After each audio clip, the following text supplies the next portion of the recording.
Olá, começa agora mais uma edição de O Eco Entrevista. Eu sou Elton Laude e trago na pauta de hoje um dos pilares da economia do país, o agronegócio. E para comentar sobre o assunto, eu recebo como convidado Pedro Luiz Lorenzetti, diretor-presidente da Ascana, Associação dos Plantadores de Cana do Médio Tietê, que vai falar sobre o contexto atual e os desafios do setor sucroenergético.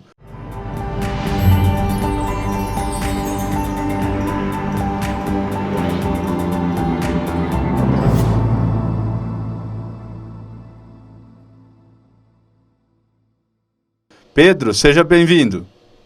Boa tarde, Como vai? tudo bom com vocês? Muito obrigado pela oportunidade. Espero poder esclarecer alguma coisa para vocês e os ouvintes todos. Ô Pedro, eu queria começar falando um pouco sobre a questão da presidência da Ascana. Quando você assumiu e até quando vai o seu mandato? Ok. Nós assumimos agora no último dia 29 de junho, né? É o meu segundo mandato na presidência da Ascana. O primeiro mandato foi de 2011 a 2014 e agora, iniciando agora em 2020 até 2023. Nós somos praticamente em 7 pessoas na diretoria, né? Nós temos o vice-presidente, que é o Júlio Márcio Pereira de Oliveira, o secretário, que é o José Osório de Campos Almeida. Nós temos 4 diretorias, que são diretoria técnica, que é o Júlio César Toniolo Filho, assistência institucional, que é o nosso amigo Luiz Carlos Dalben, a diretoria social, que é o Sérgio Luiz Artioli, e a administrativa, que é o Jorge Luiz Morelli. Todos nós aí estaremos dedicados nesse triênio aí, né, para tentar fazer o melhor possível em qualidade, superior dos serviços que a gente presta e orienta os nossos associados, né, e é isso aí. Ô Pedro, e atualmente a Ascana ela cobre quantas cidades aqui da região? Então, na nossa região, nós somos 125 mil hectares de cana-de-açúcar, né? Aqui que a gente entrega praticamente nas 2 usinas, aqui na usina São José e na usina Barra Grande. E por volta de 13 cidades, em torno de 13 cidades, é a abrangência da Ascana nesse setor. Ô Pedro, geralmente a safra começa entre o final de março e início de abril, né? Neste ano, apesar da pandemia, isso se manteve e já aproveitando, existe uma expectativa para o encerramento da moagem? É positivo. Nesse ano nós iniciamos dia 6 de abril, né? Foi mantido o início de safra. Nós temos uma previsão de término na segunda quinzena, no início da segunda quinzena de novembro. Nós estamos com uma expectativa de moagem aí de 7.600.000 a 7.700.000 toneladas de cana, né? Estamos esperando uma quebra na produtividade devido ao final do ano passado e os meses de março e abril, que foram mais secos, né? Que a cana precisa de umidade nessa época, né? Precisa de muita umidade. E ainda hoje estamos enfrentando aí quase que 4 meses de déficit, 4 meses de déficit hídrico no solo, né? Mesmo com essas chuvas de início de julho aí, ainda não supriu esse déficit hídrico no solo da nossa região. Então a gente espera uma quebra de produtividade. Por outro lado, né, compensado por uma melhora na qualidade da matéria-prima. E nós estamos hoje praticamente com 7% acima do teor de APR, né, do açúcar na cana, né, uma análise tecnológica da cana. Ô Pedro, e desse volume que você comentou de pouco mais aí de 7 milhões de toneladas, quanto que já foi processado até julho? Até agora nós processamos aproximadamente 50% da safra, né? Nós estamos praticamente no meio da safra. E neste ano, eu acho que o próprio deputado Arnaldo Jardim, que a gente entrevistou, foi ao ar a entrevista inclusive na quarta-feira, ele comentou, eu não sei se é o caso das usinas aqui da nossa região, Lençóis Macatuba, mas ele comentou que muitas usinas têm focado a produção na parte de açúcar neste ano, né? Ao contrário de outras ocasiões aí em que o etanol era o foco. Por aqui tem sido assim também? Então, com a crise, né, do coronavírus, a, o consumo, né, de etanol caiu muito, né? Caiu muito. Por outro lado, o de açúcar caiu sim, mas não foi tanto, porque as fábricas ainda de produtos alimentícios ainda continuam produzindo tal. Então, por isso que você muitas vezes tem que optar para uma mais açucareira ou mais alcooleira, dependendo da, da estimativa de consumo de cada setor. Ô Pedro, e de alguma forma isso, a definição dessa questão, se a cana vai ser para produção de açúcar ou etanol, isso interfere de alguma forma lá no começo da cadeia, na parte de produção, ou tanto faz, assim? Explica um pouco melhor para a gente como que funciona essa questão. Em questão da cana-de-açúcar, isso para nós não interfere em nada, né?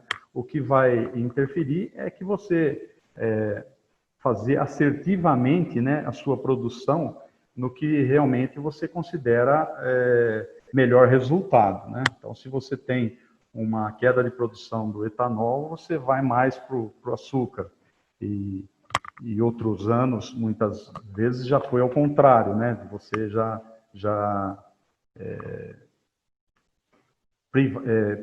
prevalecer mais o açúcar, o etanol, por causa da queda de consumo do açúcar.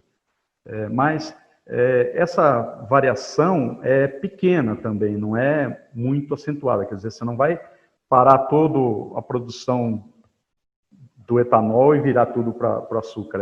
É um percentual que você consegue flutuar de um para outro, mas é pequeno esse percentual.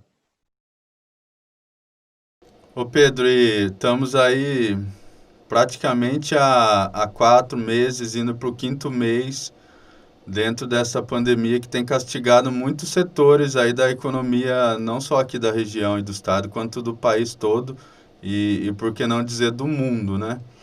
E como que tem sido para o setor sucroenergético, que é um dos pilares aqui da nossa economia local, a pandemia tem afetado de alguma forma, além da que você já comentou, da queda do consumo de etanol, que foi até um próprio reflexo da quarentena lá adotada, principalmente entre o final de março e abril, né? Então, nós temos a sorte, né, de pertencer num setor agrícola e que um setor essencial que depende de clima, de época, de luz, de água, de calor. Então, nós não podemos parar. É um setor que não dá para parar, né? Quer dizer, a cana-de-açúcar ou outras culturas não esperam, né, a colheita ou não, né? Mas, por outro lado, a grande maioria dos nossos funcionários, dos colaboradores do setor, trabalham praticamente isolados, né? Que são motoristas, operadores de colhedoras, operadores de tratores, né? Que trabalham praticamente sozinho no posto de serviço. Então, o isolamento social no nosso serviço já existe. Quando existe equipes, né, que trabalham juntas, mesmo assim, ainda ao ar livre, né? Então você tem o distanciamento social já inerente do negócio, né? Nós estamos tentando, reinventando, né, muitas vezes as formas de fazer as coisas para não ter problema mais sério de paralisação, de outras coisas, né? Estamos praticamente reuniões não existem mais, tudo videoconferência, gerenciamento do negócio à distância, nós flexibilizamos horários de refeição para diminuir a aglomeração de pessoas, uso de máscara, uso de gel, os equipamentos, tanto de transporte de pessoas, quanto os equipamentos de trabalho do dia a dia, com higienização periódica, medição de temperaturas, né? E muitas outras atividades, né, para que a gente não seja interrompido, né, ou não aumente o número de afastamentos, que a gente tenha que interromper a atividade, né. Então, é basicamente isso. É lógico que o setor está sendo afetado, né, todos os setores, né, estão sendo afetados, com certeza, né, mesmo aqueles que não param, mas você depende de outros que pararam e que não tem a linha de montagem, muitas vezes, né, e etc. A gente depende de insumos que muitas vezes baseado no dólar, que com esse aumento com esse dólar que aumentou, você tem prejuízos, né? Você tem custos aumentados, né? Então, de toda maneira, afetou e afetou bastante. Porém, a gente está fazendo todo o possível para manter a atividade dentro dos parâmetros estabelecidos pelo Ministério da Saúde, né? Tudo bem controlado, né? Aumentamos também o número de ônibus no transporte para que as pessoas não precisem utilizar os mesmos bancos, né? Dá para espaçar melhor. As pessoas que podem ir com o seu veículo próprio, a gente faz uma ajuda de custo para que possa chegar até o destino com isolamento, né? Com distanciamento social e assim por diante. São várias ações que cada dia a gente consegue uma ou outra possibilidade para que a gente consiga cada vez mais e garantindo, né, o trabalho e o emprego, né, praticamente de todas essas pessoas. Né? O que é muito importante, né? Ô Pedro, a Ascana é uma entidade aí consolidada com já mais de 60 anos de atuação nessa área, mas acredito que mesmo diante de um contexto como este, assumir, ou no seu caso, reassumir uma diretoria em uma época difícil como essa de pandemia deve implicar em alguns desafios, né? Eu queria que você comentasse qual, na sua opinião, é o maior desafio dessa sua gestão como presidente da Ascana. Com certeza, até porque essa pandemia vai deixar cicatrizes, né? Vai deixar cicatrizes profundas, além das perdas, né, de vidas que a gente vê, né? Vidas queridas, inclusive, que a gente vê, que a gente está passando por isso, né?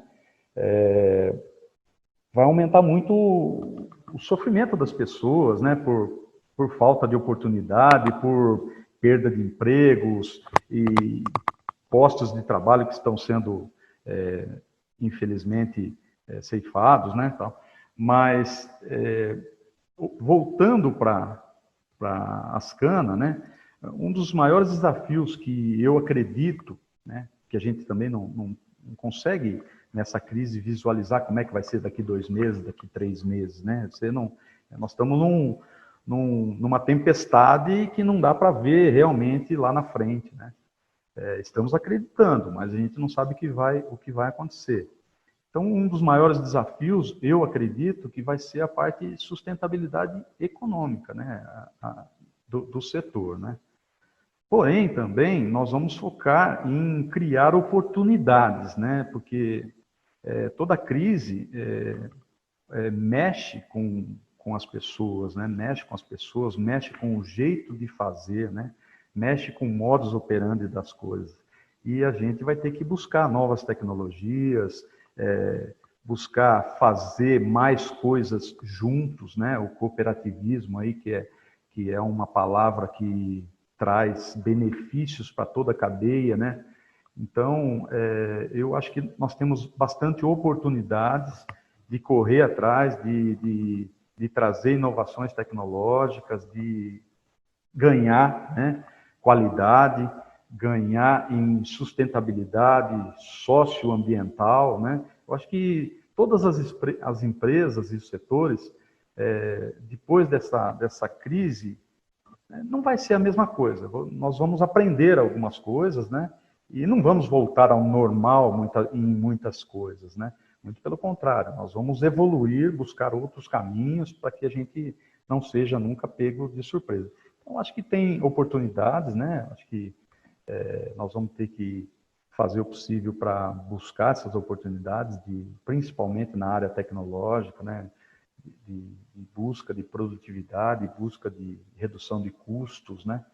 O nosso setor já vem há alguns anos, muitos anos, né, na verdade, com uma melhora significativa em tecnologia, né, em produtividade, em melhoramentos, nessa parte de TI, né, que a gente tem conseguido bastante coisas, né?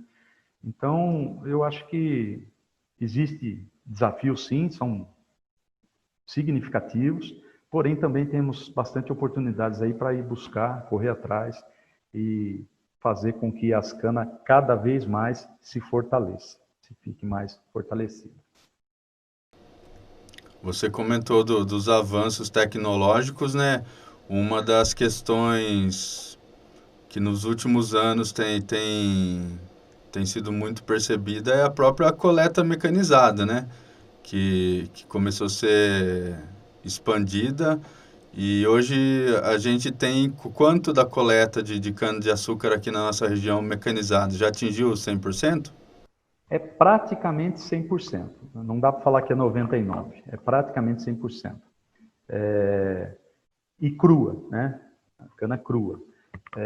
Já desde 2015 para 2016, que a gente vem praticamente colhendo toda a cana crua, né? Mecanizada, né? É um avanço grande, né? Você vê alguns focos de incêndio, né, que não são queimadas, são incêndio, né, que são ou criminosos ou por acidente, que a gente vê na nossa região ou outras regiões. Porém, para o serviço de colheita mecanizada hoje é 100% crua, né? Eu quis falar sobre essas queimadas que muitas vezes que aparecem na mídia, né, tudo, né? Mas a gente tem dentro da Ascana, inclusive, um plano de auxílio mútuo, né, de emergência para incêndios, inclusive, que conta com 42 veículos, caminhões-pipas, e mais de 100 pessoas treinadas para conter focos de incêndio, né? A Ascana faz a formação das brigadas de incêndio. Nós já passamos, nos últimos 3 anos, por mais de 180 participantes desses treinamentos, né? Inclusive os líderes encarregados, eles participam disso, né? Para que a gente tenha uma segurança, né? Principalmente nesses meses de inverno que são mais secos, e isso realmente fica um negócio muito difícil. Mas a maioria deles, infelizmente, são criminosos, né? A pessoa vai ou num final de semana, ou vai num riozinho pescar, numa lagoa pescar e, sem querer ou não, né, coloca fogos. Nós estamos fazendo, junto com a Zilor, iniciando uma campanha de prevenção, né, para ver se a gente consegue minimizar os efeitos aí de queimadas, né, e incêndios. E as brigadas dos terceiros que são associados à Ascana, inclusive, têm contribuído em incêndios não necessariamente em canaviais, né? Eu acho que no ano passado, no final do ano passado, se eu não me engano, tivemos um incêndio de grandes proporções aqui em uma área de mata ali nas imediações do Jardim Ubirama, que vocês tiveram uma participação fundamental para ajudar o Corpo de Bombeiros lá também, né? Isso frequentemente. É claro que as brigadas são formadas para o canavial, mas a gente atende praticamente tudo, né? Porque você tem a estrutura e vem pedidos, né? Nós já fomos até Bauru, já apagar incêndio, inclusive dentro de cidade, né? Já participamos de outras culturas que também precisam de cuidados, precisam de socorro, né? De brigada, e a gente participa. Esses 42 equipamentos, né, nós temos intercomunicação, né, entre eles, né, de rádio, e acontece um foco, por exemplo, numa fazenda, eles já sabem os veículos e as equipes que estão mais próximos, já é solicitada, tal, tudo isso para minimizar o impacto, né, de um incêndio, de uma perda aí de mata ou de cana-de-açúcar mesmo, né? Pedro, há alguns anos a Ascana ela tem mantido também um projeto muito bacana, por sinal, que é o Jovem Aprendiz, né? Já tivemos, se eu não me engano, 2 turmas em Lençóis, Macatuba e também em Pederneiras, que eu acredito que sejam as cidades com mais associados, né? E a pandemia ela também afeta de alguma forma a continuidade das aulas desse projeto, que tem o objetivo de formar jovens aí na área do agronegócio? Na verdade, a gente tem o programa Jovem Aprendiz, né, que iniciou em 2016. É um programa, é a menina dos olhos nossa.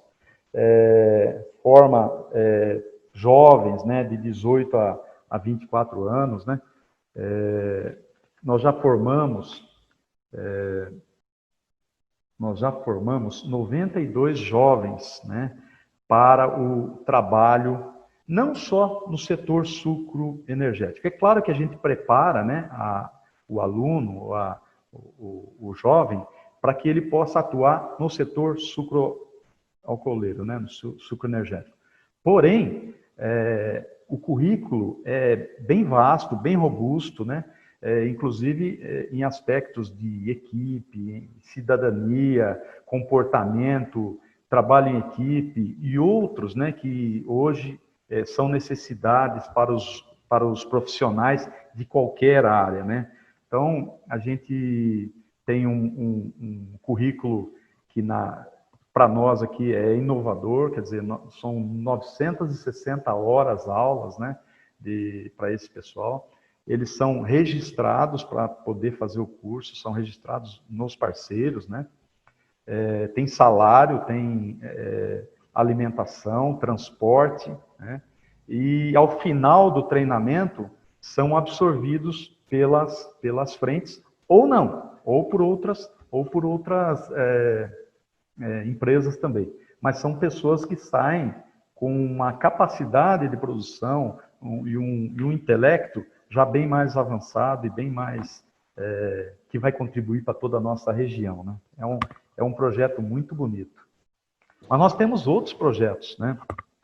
Nós temos o projeto Jovem Aprendiz Ambiental, né?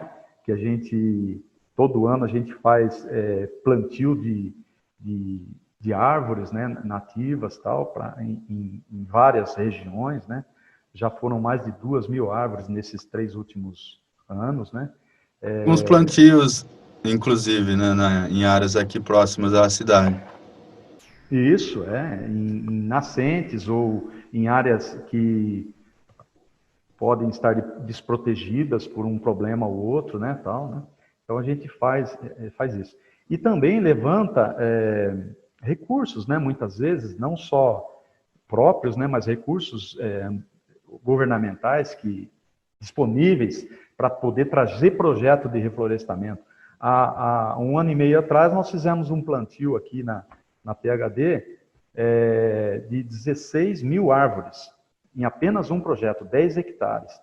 Isso surtiu um efeito, porque é um dos efluentes do Rio Lençóis, né? Quer dizer, então é um negócio que vai contribuindo, né, para a sustentabilidade mesmo, para que tenha um nível de qualidade de água e de solo melhor, né, evitando erosões, evitando poluição e etc., né? Mas nós temos por exemplo, o projeto Ascana na escola, né? É um projeto Ascana e Corteva na escola, né? A gente tem a parceria com Corteva, né, nesse projeto. Você tem uma ideia, já passaram 14 mil alunos conosco, né? Nós iniciamos em 2008, né, e até agora já passaram 14 mil alunos. Nas escolas, né? Esse projeto a gente premia, a gente dá um treinamento, né? Não é nem treinamento, né? Faz um workshop com as crianças, mostrando a importância do agro, a importância da segurança no agro, a importância do produtor rural, né? E também nos aspectos legais e segurança. E depois essas crianças fazem redações e desenhos, né? E são premiadas os 3 vencedores por escola, depois o professor e a escola. Todos recebem computadores, impressora e assim por diante, da Ascana, né? Para incentivar esse trabalho, né? Isso visando, porque nós fazemos parte da sociedade, né? Dessas 13, 14 cidades que nós produzimos. E é claro que a gente tem que estar presente, tem que estar mostrando os nossos valores e tem que estar multiplicando, né? Para que essas crianças, daqui a pouco são pessoas já produzindo, né? Possam saber onde eles vão atuar ou não, né, atuar em outras áreas, mas respeitando sempre essa relação de comunidade e produção. Pedro, tem uma questão que, para quem observa de fora, assim, percebe que hoje em dia, ela é muito presente dentro dessas empresas que trabalham com plantio de cana aqui em Lençóis, que é a sustentabilidade, né? Vocês já fizeram ao longo dos últimos anos aí projetos muito legais de recuperação de nascentes, o próprio plantio de árvores aí que você acabou de comentar. E, por outro lado, muita pessoa ainda tem o hábito de, não sei se por questões culturais, de imaginar que toda atividade ligada ao agronegócio ela é prejudicial ao meio ambiente, né? Por aqui vocês fazem um trabalho bem diferente, né? Isso é um ponto de orgulho para nós da Ascana e para todos os parceiros, né? Porque a Ascana, ela está sustentada em 3 pilares, né? A parte social, a parte ambiental e a econômica. E principalmente nessa socioambiental, que é o respeito às pessoas e ao meio ambiente, né? Nós temos comitês técnicos de excelência e que a gente busca, né, sempre as melhores práticas, né, dentro das atividades agrícolas, para que a gente tenha uma nota de sustentabilidade alta. O que eu quero dizer com isso? O etanol é um combustível limpo, renovável, né? Dentro da área agrícola, a gente não poderia ser diferente, né? Por quê? Porque você está a matéria-prima para o etanol, né? Então a gente prima por isso, nós fazemos, orientamos e acompanhamos os parceiros, né, para que tenham sempre essa conduta, né, de sustentabilidade socioambiental. A grande maioria nossa sofre auditorias, né? Porque hoje, se você quer vender um açúcar para a Europa, por exemplo, né? Vem empresas te auditar para ver se você pode vender, né? Se o seu produto é sustentável, né? E aí envolve toda a cadeia, né? Começando lá do preparo de solo e plantio, né? E até a venda, né? A exportação do produto, né? Então, a grande maioria de nós associados, nós somos auditados frequentemente por mais de 70 itens, né? Sempre nesses itens de socioambientais. Uma grande maioria tem o Bom Sucro, né, que é um padrão de qualidade europeu, né, que te dá uma qualidade de produção, né? Então, a gente prima muito por isso, sabe? Nós temos pactos, né, entre os parceiros de, por exemplo, né, na época de entre safra, você não ter solos descobertos, né, para não ter problemas de erosão, contaminando a água, né, e perdendo o solo. Nós fazemos rotação de cultura, né, agora de uns anos para cá, usando a soja, crotalária e outras culturas que porventura usem, né? Para quê? Para que você consiga segurar o solo, para que você consiga melhorar as condições físico-químicas e biológicas do solo, para que você tenha produtividades melhores na cana, para você que tenha uma redução de impactos, né, com erosões e assim por diante, né? Então Preservação do meio ambiente também acaba ajudando a própria cadeia, né, Pedro? preservação da água e do solo é um negócio que a gente precisa buscar frequentemente, né? Senão você explorar o solo por explorar é uma coisa, você tem que melhorar o solo, né?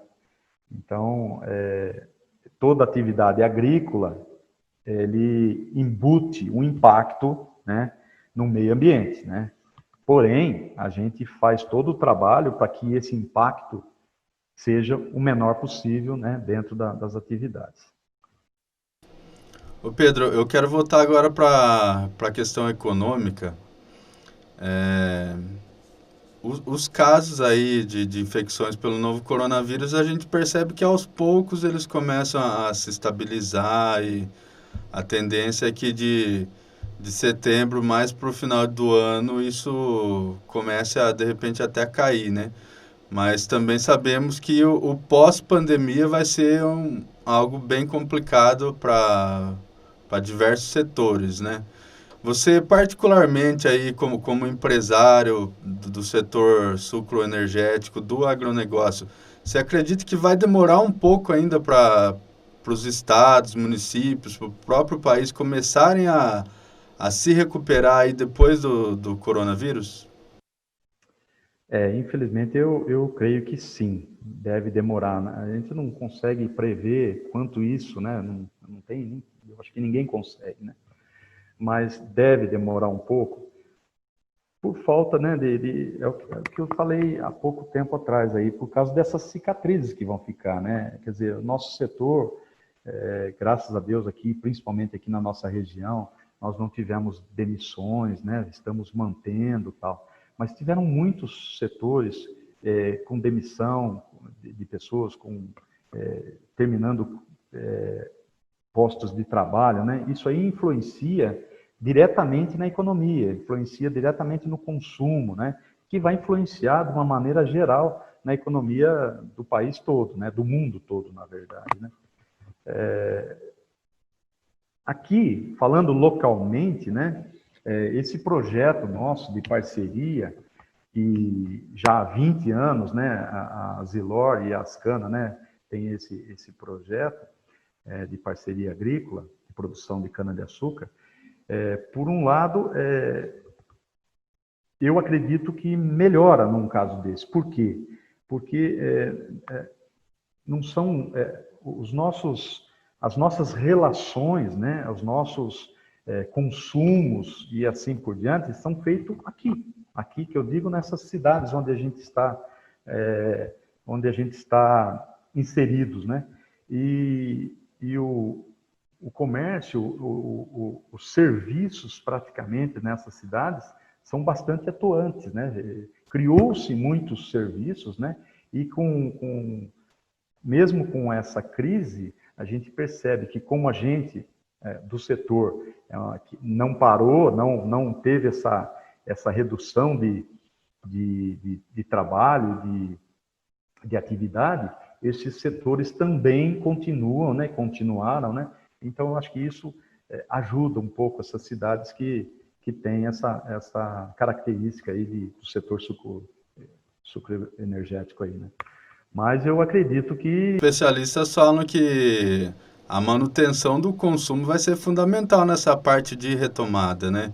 E essas atividades aí classificadas como essenciais que continuaram trabalhando, elas contribuem bastante nesse sentido, né? De continuarem gerando renda e fazendo o dinheiro circular também, né? Isso, renda, empregos, né, que essas atividades essenciais praticamente não reduziram postos de serviço, né, então, quer dizer, é um negócio que vai aumentando e vai melhorando.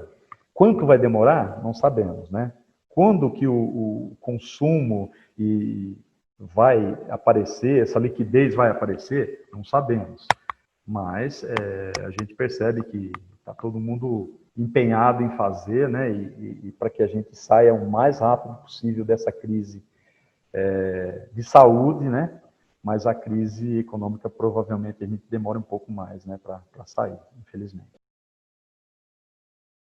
Pedro, eu gostaria já de agradecer mais uma vez aí pela sua disponibilidade de participar com a gente aqui hoje e deixo o espaço aberto aí para qualquer consideração que você tenha a fazer aí. Eu agradeço pela oportunidade. Na verdade, esses espaços são muito bons para que a gente leve o recado para a comunidade que a gente está inserido aí, porque nós fazemos parte integrante do negócio, né? Quer dizer, nós temos que estar com um relacionamento aberto e claro com toda a comunidade.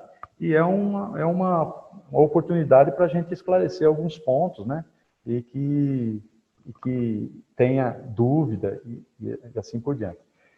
Eu posso te garantir que nós das Cana e todos os parceiros, né, a nossa preocupação com o bem-estar, né, com o bem-estar de vidas do meio ambiente, nós estamos totalmente focados nisso, né, e precisamos continuar o trabalho aí de maneira que vem sendo há mais de 60 anos focado nas canas. É isso. Tá certo, Pedro. Agradeço mais uma vez e estamos sempre à disposição aí também. E por hoje é só, mas nos encontramos novamente na semana que vem. Continue ligado em nosso site e redes sociais, inscreva-se em nosso canal no YouTube e ative as notificações para ser informado sobre novos conteúdos.